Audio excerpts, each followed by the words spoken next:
Allah Subhanahu wa taala. Alhamdulillah sehingga ke pagi hari ini, pagi yang mulia ini, hari Jumaat, penghulu minggu atau Sayyidul Ayyam, hari penghulu hari-hari satu minggu, hari yang penuh barakah. Mudah-mudahan Allah Subhanahu wa taala melimpahkan segala rahmat, kasih sayang, taufik dan hidayahnya kepada kita sekalian, dan juga memberikan kesehatan, keafiatan kepada kita semua. Alhamdulillah, kita perbanyakkan syukuran kita dengan mengucapkan perbanyak-banyak alhamdulillah di atas segala nikmat yang Allah telah berikan ini. Baik, insya-Allah Bapak sekalian, pada hari ini kita berjumpa lagi dan saya akan sambung semula apa yang telah disampaikan pada minggu sebelum ini, dan ini kalau tak silap pertemuan saya yang ketiga dengan Bapak sekalian dalam medium ini.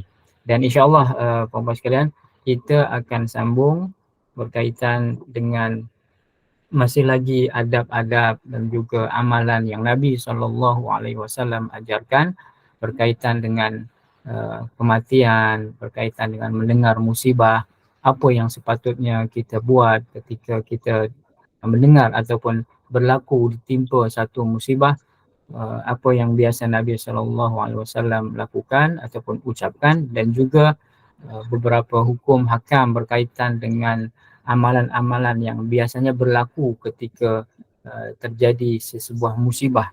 Dan pada pagi ini insya-Allah kita akan sambung hadis yang ke-400 ataupun bahagian 445. Kalau puan-puan ada yang bawa ataupun membuka buku Al-Adhkar karangan Imam An-Nawawi, terjemahan, boleh dibuka bersama. Jadi Imam Nawawi rahimahullahu taala berkata, kami riwayatkan di dalam kitab As-Sahihain, kitab Bukhari Muslim maksudnya, daripada Usamah bin Zaid radhiyallahu anhuma, bahawa Rasulullah sallallahu alaihi wasallam dihadapkan kepada cucunya yang telah meninggal dunia. Maka air mata Rasulullah sallallahu alaihi wasallam mengalir. Sa'ad bertanya, "Apa ini wahai Rasulullah?" Baginda sallallahu alaihi wasallam bersabda, "Hadhihi rahmatun ja'alaha Allah ta'ala fi qulubi ibadihi wa innama yarhamullahu ta'ala min ibadihir ruhama." Yang bermaksud, ini adalah rahmat yang diberikan Allah Subhanahu wa taala pada hati para hambanya. Sesungguhnya Allah menyayangi para hambanya yang memiliki sifat penyayang. Puan-puan sekalian rahimakumullah, pada hadis ini Nabi SAW mengajarkan satu pengajaran yang berlaku ketika peristiwa kewafatan cucu baginda SAW. Jadi dalam hadis ini diriwayatkan oleh Imam Bukhari dan Muslim. Jadi Sahihain maksudnya dua kitab yang sahih, dua kitab hadis yang sahih, yang tak lain dan tak bukan adalah kitab Sahih Al-Bukhari dan kitab Sahih Muslim. Jadi apa-apa hadis riwayat yang termaktub ataupun diriwayatkan dalam dua buku ini, ulama mengambil terus dan tiada keraguan ke atas kesahihan hadis ini. Jadi bila apa-apa pengajaran, amalan yang diambil dari kitab As-Sahihain, maknanya tiada keraguan dari segi darjat hadis ataupun sama ada hadis itu dipertikaikan ataupun tidak. Baik, Bapak sekalian, ini adalah cerita ataupun riwayat yang menceritakan ini adalah Usamah bin Zaid. Jadi Usamah bin Zaid ini adalah merupakan seorang sahabat yang amat dicintai Nabi SAW, kerana bapanya juga seorang sahabat yang sangat-sangat dekat dengan Nabi SAW yang bernama Zaid bin Harithah.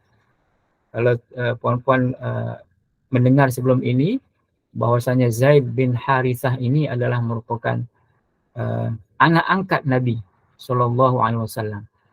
Sehingga ke satu tahap yang Nabi sallallahu alaihi wasallam kerana kedekatan kedekatan Zaid bin Harithah ini yang menjadi anak angkat Nabi, sebelum turun ayat berkaitan dengan hukum mengambil anak angkat, ramai di kalangan para sahabat di Madinah, mereka memanggil Zaid itu sebagai Zaid bin Muhammad, Zaid ibnu Muhammad, kerana diangkat oleh Nabi sebagai anak angkat. Dan dulu sebelum turun ayat berkaitan dengan anak angkat, apabila seseorang mengambil anak angkat, maka dibinkan dengan orang yang mengambil itu. Dia boleh mewarisi sama seperti anak-anak yang lain. Dan termasuklah Zaid bin Harithah ini. Tetapi selepas turun ayat berkaitan dengan tabanni, hukum mengambil anak angkat, yang Allah Subhanahu wa taala menyuruh, panggillah mereka itu, anak-anak angkat itu, kepada bapanya. Maksudnya kena dibinkan kepada bapa asalnya dan tidak boleh mewarisi dan sebagainya kerana mereka bukan ahli waris.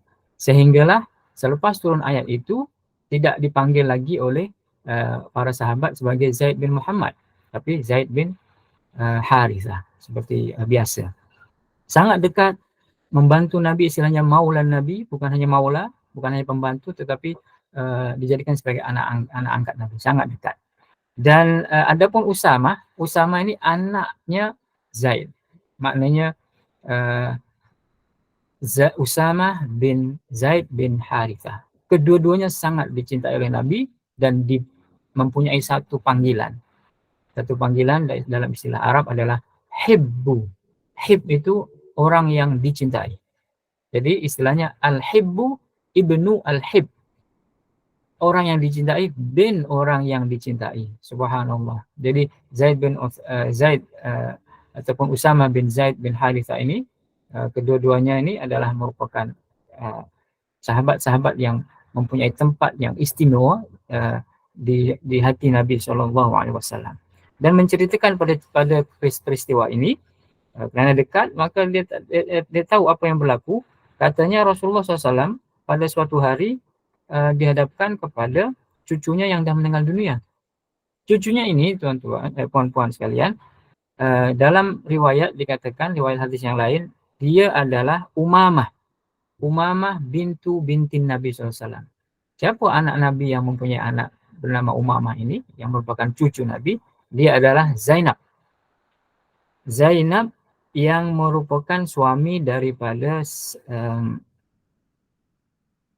Abul As ibnu Ar-Rabi'.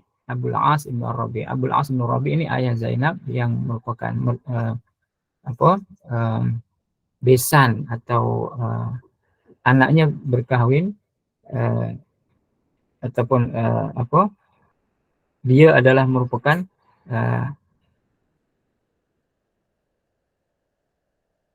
anak Nabi, iaitu Zainab berkahwin dengan Abul As ibn Rabi' ini dan mempunyai anak yang bernama Umamah. Dan Umamah ini yang meninggal dunia semasa bayi lagi. Ketika Nabi dihadapkan kepada Umamah ni, bintu Nabi SAW, dan dipegangnya, dia tahu ketika itu sedang lazat anak ini, dan Nabi pun mengalirkan air mata. Nabi menangis. Macam mana sahabat tahu Nabi menangis? Kerana ada aliran tetesan air mata. Dan ketika sahabat melihat Nabi menangis, meneteskan air mata, seorang sahabat yang bernama Sa'ad ibnu Ubadah, sahabat dekat juga, merupakan Al-Muhajirin. Sa'ad ibnu Ubadah adalah pembesar Al-Muhajirin yang awalnya dulu. Sa'ad ibnu Ubadah ini adalah pemimpin kabilah Khazraj di Madinah. seorang Al-Ansar. Al-Ansar, Sa'ad ibn Ubadah, dekat dengan Nabi dan memberanikan diri untuk bertanya, wahai Nabi, apa ini ya Nabi? Apa air mata ini? Kenapa engkau menangis? Seakan-akan Sa'ad ibn Ubadah tertanya-tanya, kan tidak boleh menangisi ataupun tidak boleh tidak rela dengan apa yang berlaku, karena mereka tahu yang ini adalah kehendak Allah SWT, takdir Allah SWT. Maka dari itu Sa'ad bin Ubadah pun coba bertanya, apakah ini wahai Nabi? Kenapa kau menangis? Baginda SAW untuk menjawab,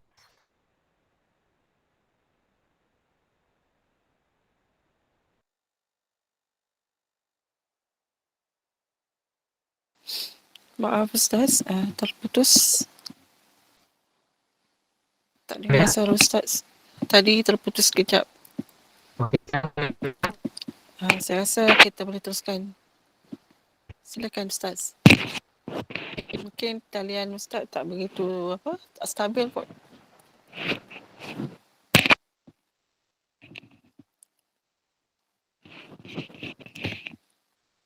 Tak dengar apa-apa Ustaz.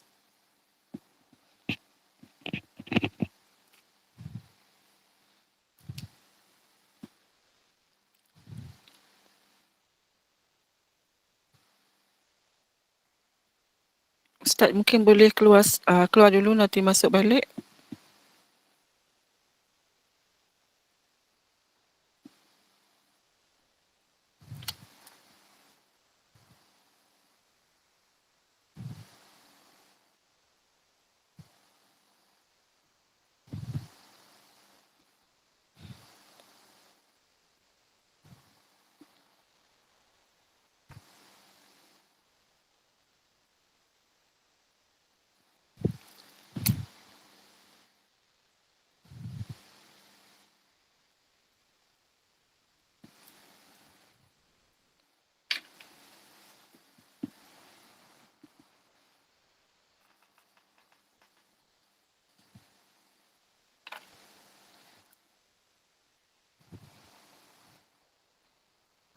Assalamualaikum semua. Waalaikumsalam Saya warahmatullahi minta maaf, connection katanya tadi lost connection, dan sekarang dah restart. Okey, minta maaf ya. Okey, boleh saya sambung ya? Okey, boleh ke? Boleh silakan. Okey, tadi yang terputus tadi ketika Nabi menjawab ya. Jadi Ya. Sa'ad bin Ubadah ini bertanyakan Nabi, apa ini Nabi? Apa air mata ini? Apa kesedihan ini? Apa makna daripada kesedihan ini? Maka Nabi menjawab, ini adalah rahmat yang dijadikan Allah di dalam hati para hambanya, dan sesungguhnya Allah menyayangi para hambanya yang memiliki sifat kasih sayang. Innama yarhamullahu min ibadihi ar-ruhama. Jadi puan-puan sekalian, rahimakumullah, tetesan air mata Nabi SAW ini, kesedihan Nabi ini adalah bukan kerana meratapi, tetapi Nabi nak menerangkan bahwasanya kesedihan ini, air mata ini adalah tidak lain dan tidak bukan, ianya adalah rahmat sebenarnya, ataupun kasih sayang yang Allah tunjukkan. Apabila manusia tidak ada kasih sayang, tidak pernah menangis, tidak ada sifat-sifat kasih dan sayang itu, maka seakan-akan ia dijauhkan dari kasih sayang yang sebenarnya Allah mencampakkan kasih sayang itu kepada hamba-hambanya yang beriman. Dan Nabi pun mengatakan bahwasanya sesungguhnya Allah kasih, Allah menyukai, memberikan rahmat kepada hamba-hambanya yang juga saling sayang menyayangi. Jadi ini Nabi nak menerangkan bahwasanya menangis sahaja, menitiskan air mata sahaja ketika ditimpa musibah dan ketika merasa sedih, itu tidak ada salahnya, dan itu adalah satu peristiwa atau satu perkara yang wajar berlaku sebagai sifat manusia yang tabi'i, yang biasa. Kawan sekalian, daripada hadis ini diambil hikmah bahwasanya kasih sayang ini merupakan sifat, dia adalah sifat Allah SWT. Oleh sebab itu dalam setiap waktu, setiap masa kita ada sebut Bismillahirrahmanirrahim kan, dan itu pun menerangkan satu sifat Nabi yang kasih dan sayang, Ar-Rahman Ar-Rahim, yang maha pengasih dan maha penyayang. Dan kalau kita tengok berkaitan dengan perkataan Ar-Rahman dan Ar-Rahim ini, Ar-Rahman ini ada kasih sayang, sama-sama diambil dari perkataan rahmah.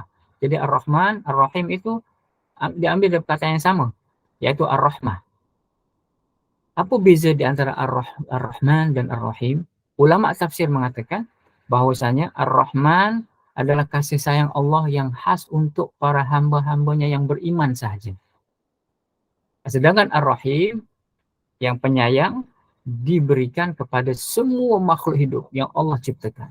Ini bezanya. Dalam sebuah hadis dikatakan bahwasanya Allah Subhanahu wa taala menjadikan kasih sayang ini 100 bahagian.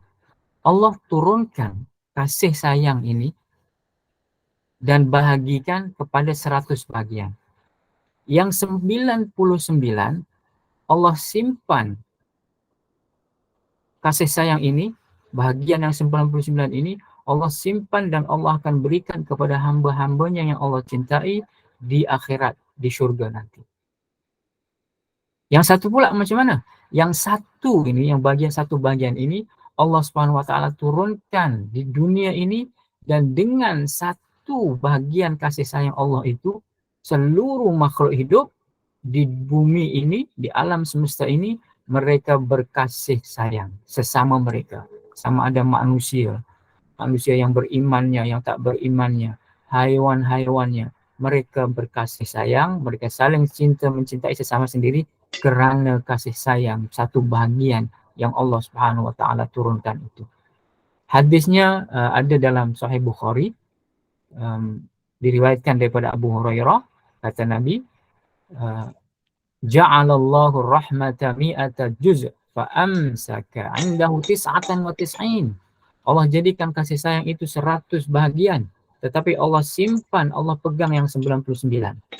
Wa anzala fil ardi juz'an wahidan, dan Allah turunkan ke dunia yang satu bahagian itu, famin dzalikal juz' yatarahamul khalaiq, dengan satu bahagian yang satu itu makhluk hidup saling berkasih sayang, hatta tarfa'ud dabbatu hafiraha an waladiha khasyata an tusibah, sehingga haiwan yang merayap di bumi ini, haiwan dia angkat kakinya daripada anaknya supaya tidak memijak anaknya kerana takut ibu haiwan ini menyakiti anaknya.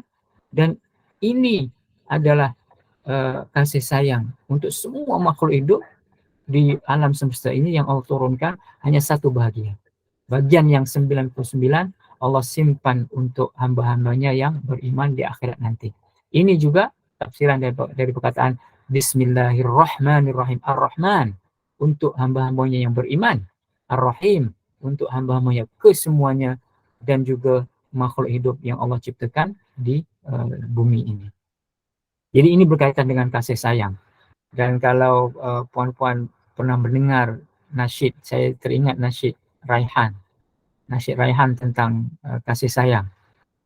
Agak terkenal juga nasyid Raihan ini berkaitan dengan kasih sayang. Tajuknya kalau nanti puan-puan ada masa mungkin boleh type dalam YouTube atau dalam internet, kasih sayang oleh Raihan.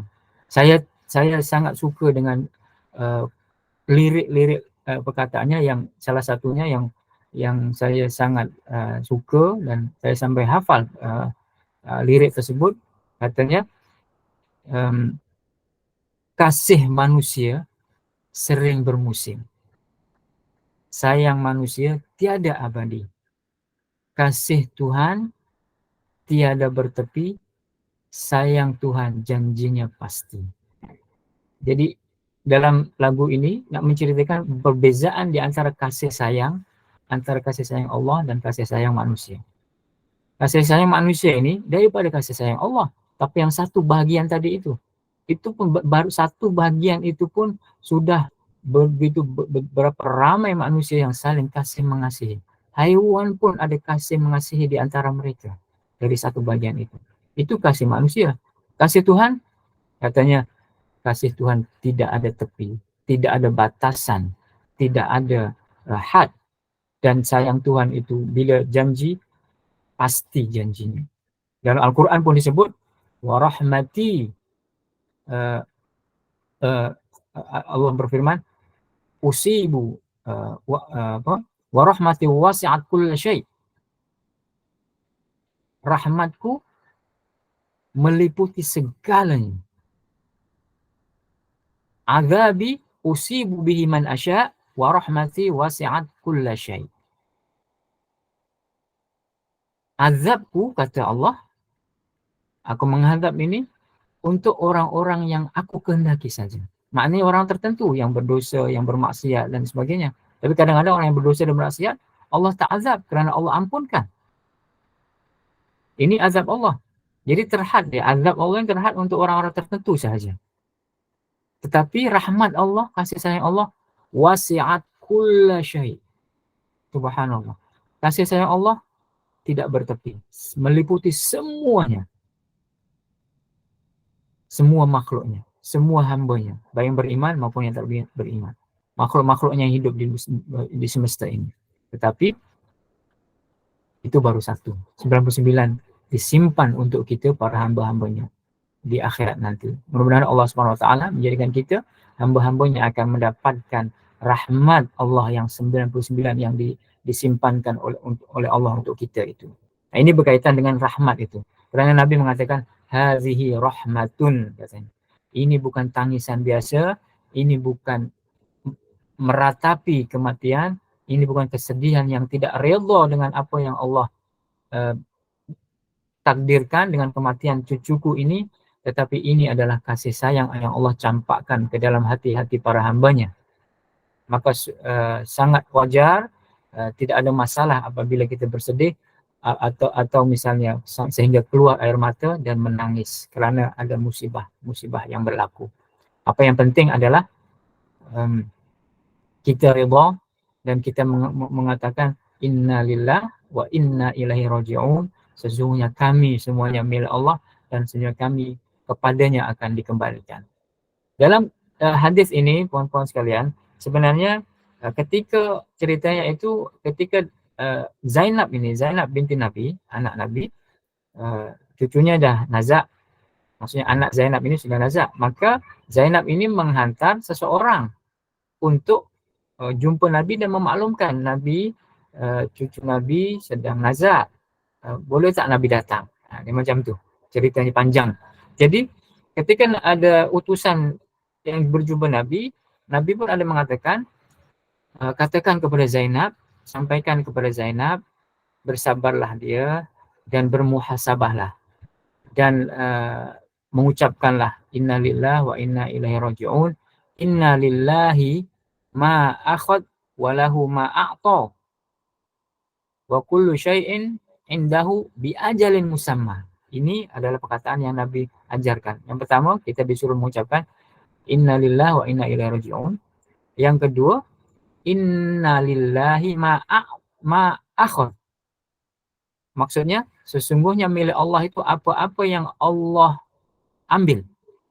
Wa inna lahu ma a'ta, dan sesungguhnya apa-apa milik Allah yang dia bagi. Wa kullu syai'in indahu bi ajalin musamma, dan setiap sesuatu itu di sisi Allah adalah sudah ditetapkan ajalnya. Maknanya, puan-puan sekalian, yang nak diperkatakan dalam cerita hadis ini adalah sesungguhnya segala sesuatu yang kita ada ini, apapun itu, sama ada diri kita, sama ada anak-anak kita, sama ada rezeki, kekayaan, harta yang kita ada ini, tidak lain dan tidak bukan adalah milik Allah semata. Titipan Allah, kiriman Allah, Allah yang mempunyai. Kalau Allah nak bagi, Allah bagi. Kalau Allah nak ambil, Allah ambil. Jadi kalau itu milik Allah, Allah dah bagi kepada kita, dititipkan kepada kita, kita bergunakan, Kemudian bila Allah nak pulang semula, nak ambil, Allah akan ambil. Maka bila kita yakin itu, yang semuanya adalah milik Allah Subhanahu wa taala, kita akan reda. Dia anak ini milik Allah. Allah dah bagi, pinjamkan beberapa saat, beberapa masa, tahun, 2, sebulan atau bertahun.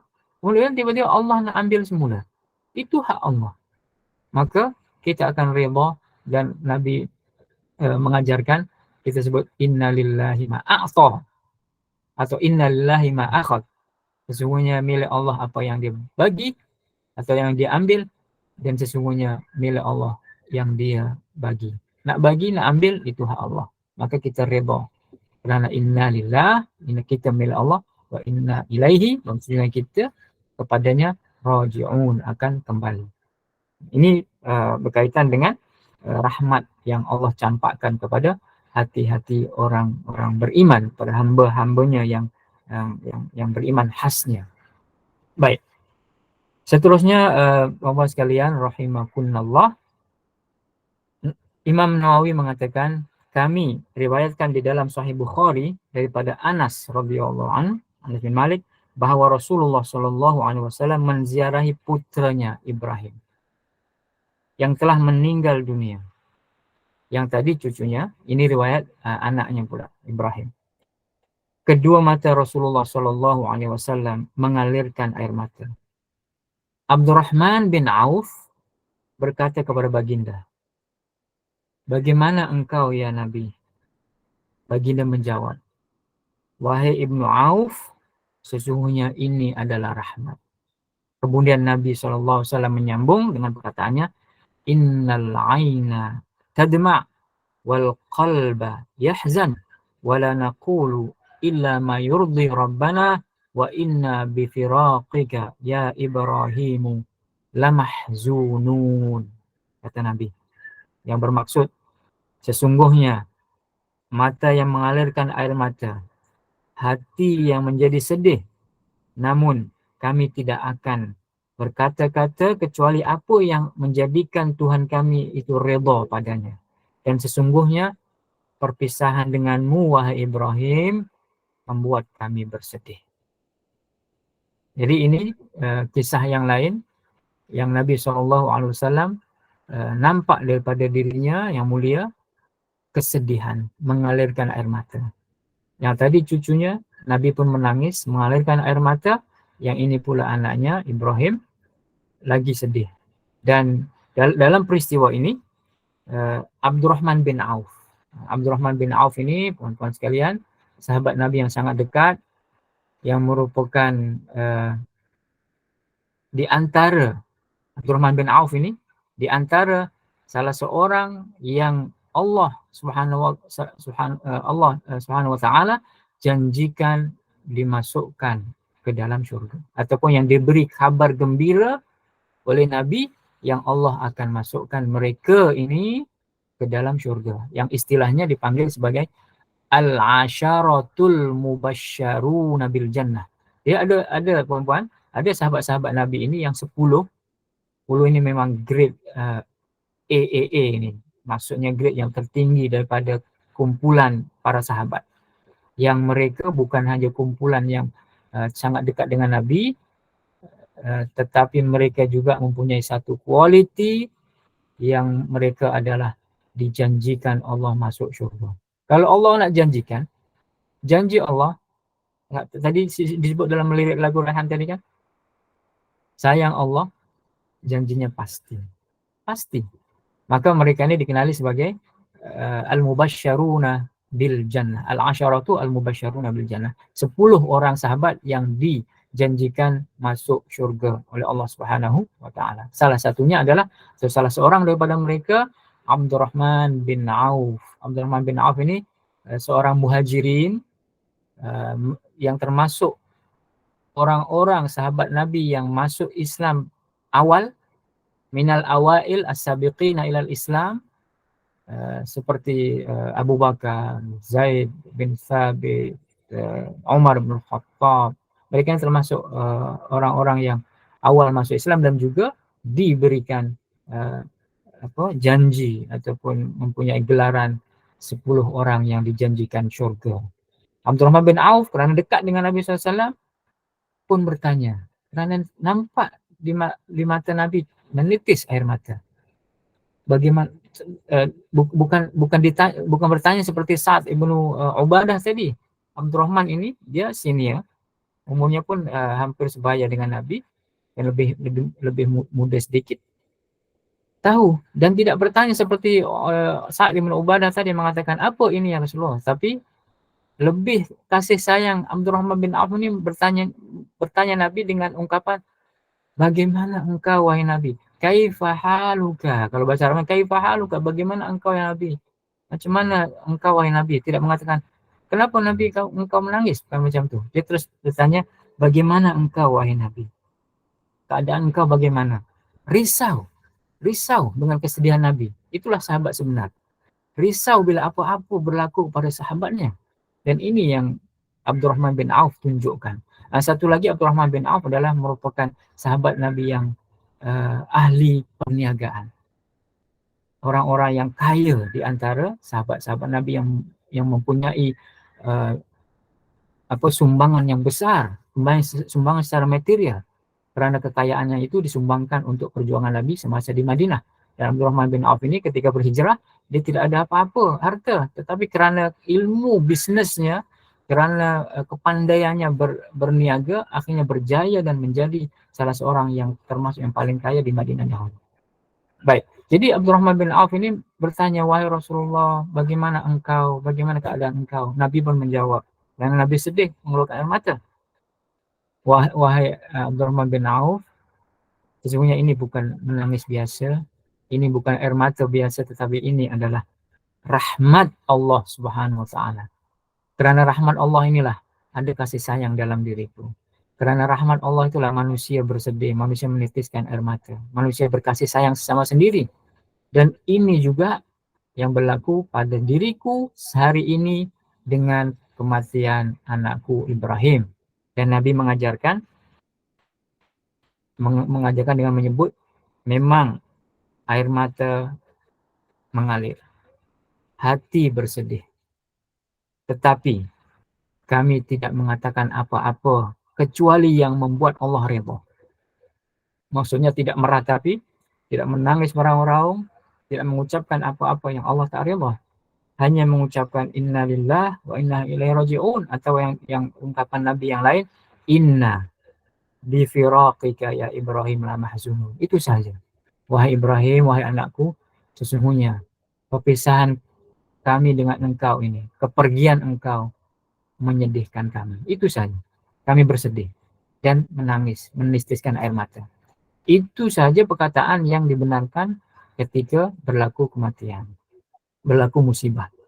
Kerana meratapi kematian, apatah lagi menyakiti diri. Hadis sebelum ini kita ada sebut mencederakan diri, mengoyak-ngoyak baju, mencabut rambut dan sebagainya, menampar-nampar pipi yang disebutkan hari itu adalah amalan jahiliyah haram yang Allah larang kerana menunjukkan tidak redha dengan apa yang Allah takdirkan. Sedangkan innalillahi ma akhadha wa lahu ma a'ta. Semua adalah milik Allah. Allah nak bagi, Allah bagi. Allah nak ambil, Allah ambil. Jadi ini adalah perkataan yang Nabi SAW ajarkan kepada Abdurrahman bin Auf dan juga orang sekelilingnya ketika kematian anak Nabi SAW. Dan untuk pengetahuan puan-puan sekalian, seperti yang disebutkan dalam riwayat bahwasanya anak Nabi ramai, tetapi yang lelaki sedikit, di antaranya adalah Ibrahim, tetapi ketika kecil Allah ambil semula, maka yang berbaki itu adalah anak-anak Nabi yang perempuan, termasuklah misalnya Fatimah, ada Ummu Kulthum, Ruqayyah dan sebagainya, yang dikahwini oleh Ali bin Abi Thalib dan dikahwini oleh Utsman bin Affan. Jadi tinggal yang anak-anak perempuan saja. Ketika berlaku yang Nabi Ibrahim, Nabi SAW, anaknya yang laki-laki yang bernama Ibrahim diambil Allah SWT, sudah semestinya sebagai seorang ayah, kalau kita pun mungkin anak satu-satunya lelaki, Allah ambil. Jadi sangat wajar. Dan kasih sayang Allah yang dicampakkan kepada manusia, ke dalam hati manusia untuk bersedih ketika berlaku apa yang dicintai di dunia ini diambil lagi oleh Allah Subhanahu wa taala. Tapi hanya sekejap itu saja.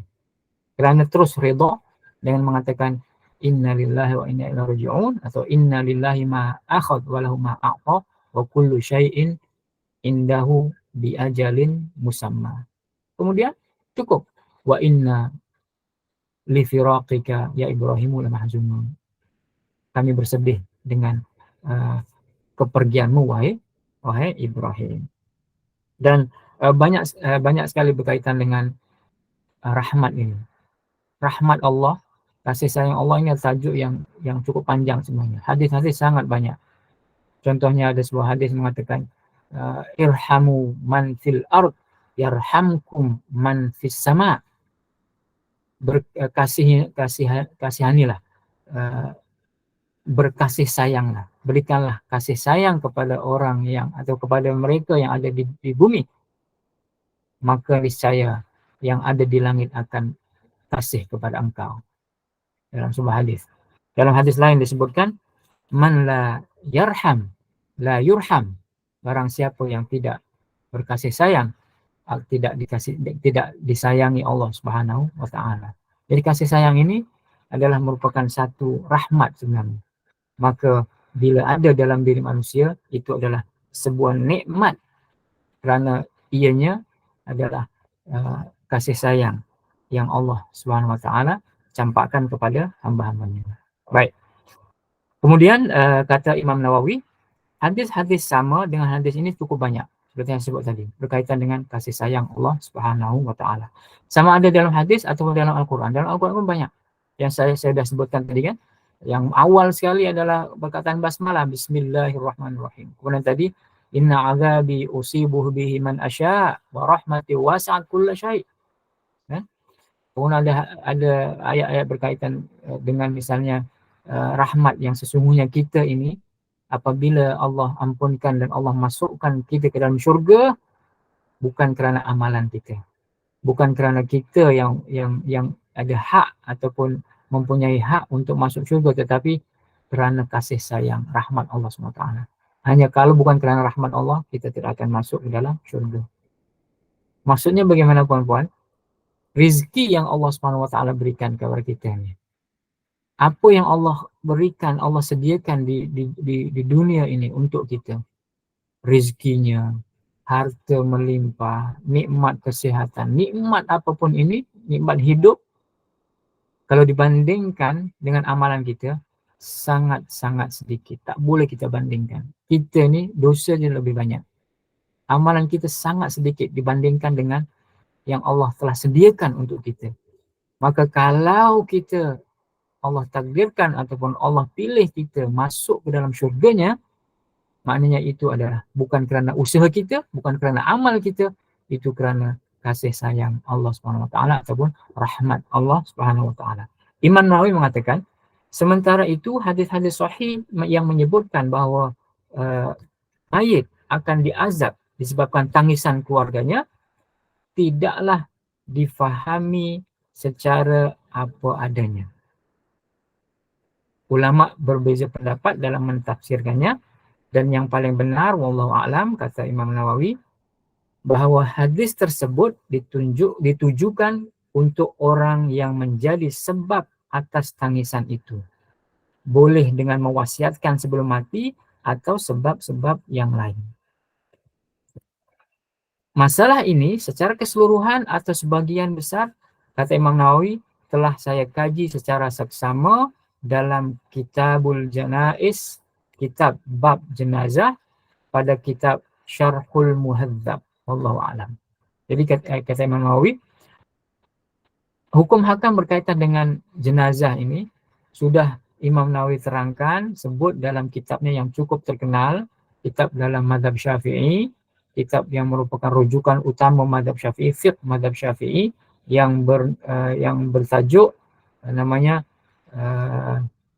Al-Majmu' Syarhul Muhadzab. Kitab Al-Majmu' Syarah Al-Muhadzab adalah karangan Imam Nawawi yang berjilid-jilid itu. Dia pelbagai macam. Ada yang ikut penerbit. Yang penting dia banyak jilidnya, ada 6 atau 8 jilid macam tu. Ada yang 10 juga. Jadi telah diterangkan hukum hakam berkaitan dengan janaiz atau jenazah ini dalam kitab tersebut. Imam Nawawi ini merupakan ulama mazhab Syafi'i yang amat terkenal, dirujuk pandangan-pandangannya dan mempunyai kitab-kitab yang menjadi rujukan kitab-kitab fiqh mazhab Asy-Syafi'i. Dan mazhab Syafi'i adalah mazhab rasmi negara yang perlu diikuti sebelum merujuk kepada mazhab-mazhab yang lainnya.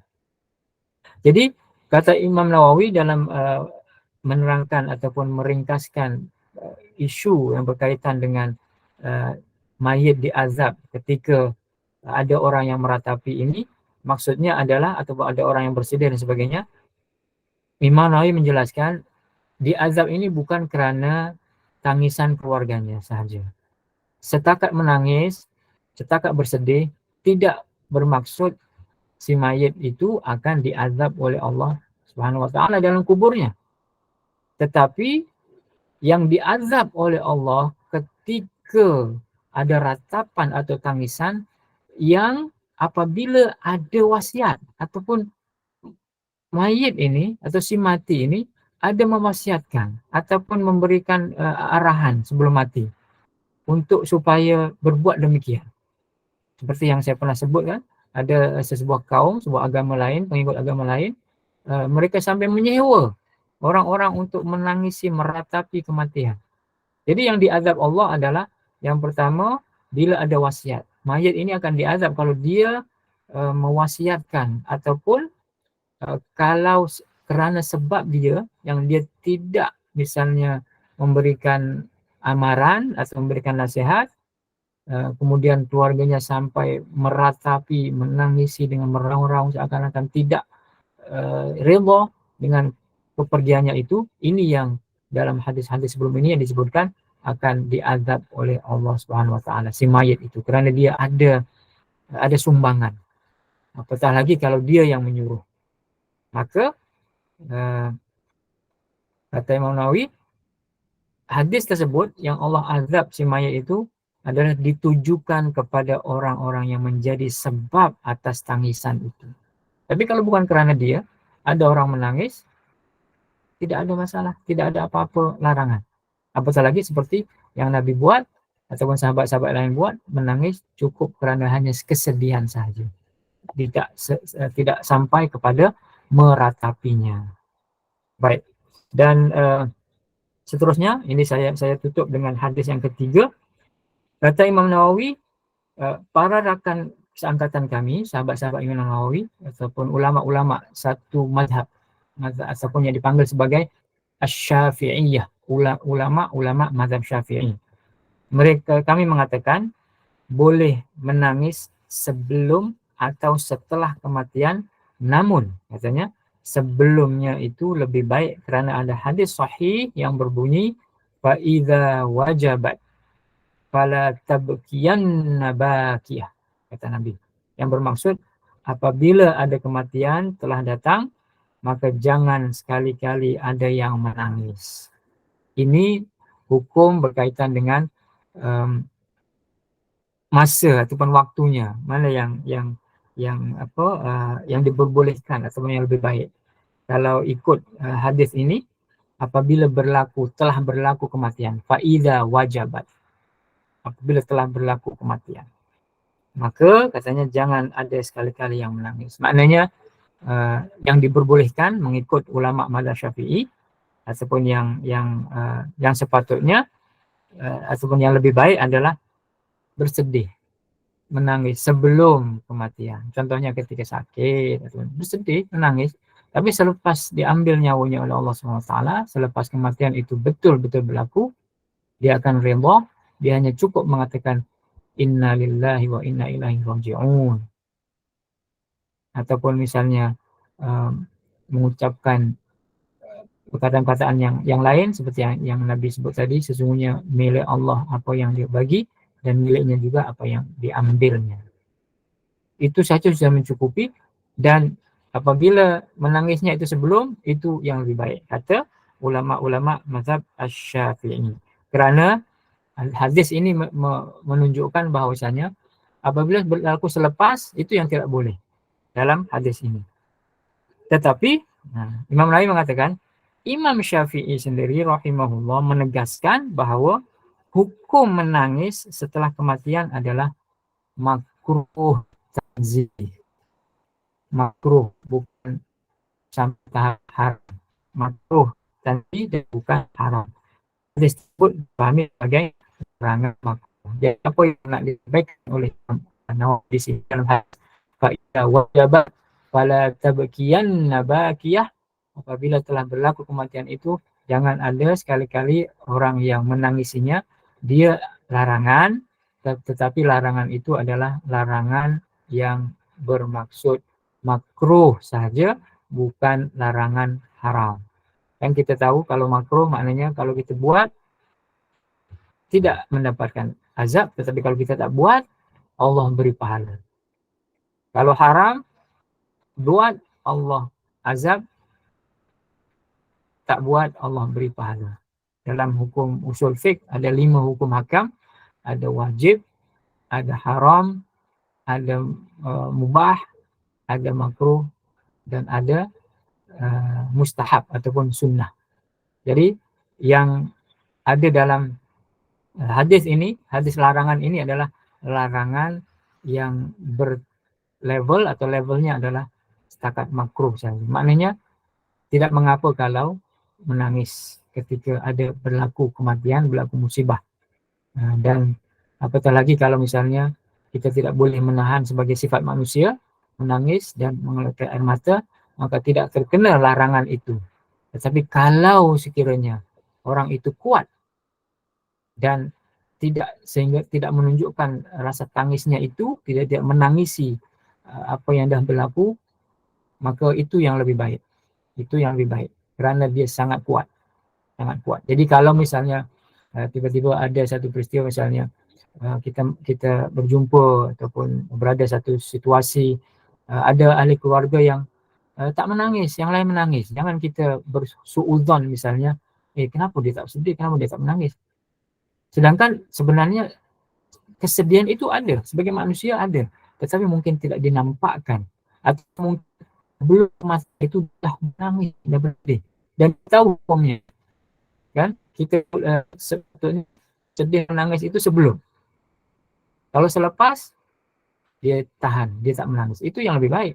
Itu yang istilahnya afdal ataupun aula, sunnah. Sebab dalam mazhab Syafi'i, kalau menangis selepas itu adalah hukumnya makruh. Menangis adalah makruh. Baik. Mungkin teman-teman dan puan sekalian, mungkin saya cukupkan sampai di sini. Sebelum kita nanti insya-Allah pada minggu yang akan datang kita akan sentuh berkaitan dengan takziah pun. Takziah pun. Jadi boleh Ya, boleh Puan Ustaz. Nun Ismail untuk hari ini berkaitan Mungkin dengan ada yang nak bertanya Ustaz. Ada boleh buka soalan ke? Okey. Boleh. Mungkinlah ada yang nak bertanya, kita buka ruang untuk bertanya. Dipersilakan jemaah. Saya tengok dalam chat ada. Okey. Kalau nak bertanya secara bertulis pun tak apa. Boleh juga kan. Okey, setakat dekat ruangan chat ni tidak ada sebarang soalan dan saya rasa setakat itu saja Ustaz ya. Dan alhamdulillah jazakallahu khairan pada Ustaz Dr. Muallimin ya. Okey, baik. Terima kasih banyak. Jadi itu saja yang boleh sampaikan pada hari ini. Ya, terima kasih dan Ustaz. Apa yang baik itu daripada Allah SWT, dan kita berdoa mudah-mudahan Allah berikan kita kefahaman, dapat menghayati dan memahami. Yang terlebih lagi adalah dapat mengamalkan apa yang kita fahami. Jadi itu saja, dan saya serahkan semula kepada majlis Puan Nur Ismail. Kurang dan lebihnya saya minta maaf. Wabillahi taufiq wal hidayah. Assalamualaikum warahmatullahi wabarakatuh. Waalaikumsalam warahmatullahi wabarakatuh. Jazakallah khairan kepada Ustaz Dr. Iya. Muallimin atas kesediaan berkongsi ilmu ini mengenai bicara haramnya meratapi orang yang mati, dan meratapi kematian secara berlebihan juga merupakan amalan yang harus dicegah kerana kematian merupakan ketentuan Allah Subhanahu Wa Taala dan tidak siapa boleh menyangkal akan keadaan dan kadarnya, dan apa yang lebih baik adalah mendoakan kesejahteraan si mati, mengadulah segalanya kepada Allah Subhanahu Wa Taala. Dan sehubungan dengan itu, semoga diharapkan para jemaah sekalian dan juga saya memperolehi manfaat melalui perkongsian ilmu ini, dan Ustaz kita tangguh dahulu pengajian berkitab ini dengan tasbih kafarah dan surah Al-Asr. Silakan Ustaz. Subhanakallahumma wa bihamdika asyhadu an la ilaha illa anta astaghfiruka wa atubu ilaik. Jadi itu saja. Saya mohon undur diri. Ya. Assalamualaikum warahmatullahi wabarakatuh. Oke, terima kasih semuanya, tuan-tuan. Sama-sama. Ya, terima kasih Ustaz. Jumpa lagi insyaAllah. Terima kasih Ustaz. Minggu depan. Oke, jumpa lagi. Jumpa lagi ya. InsyaAllah jumpa lagi Ustaz. Terima kasih Ustaz. Terima kasih Ustaz Zain.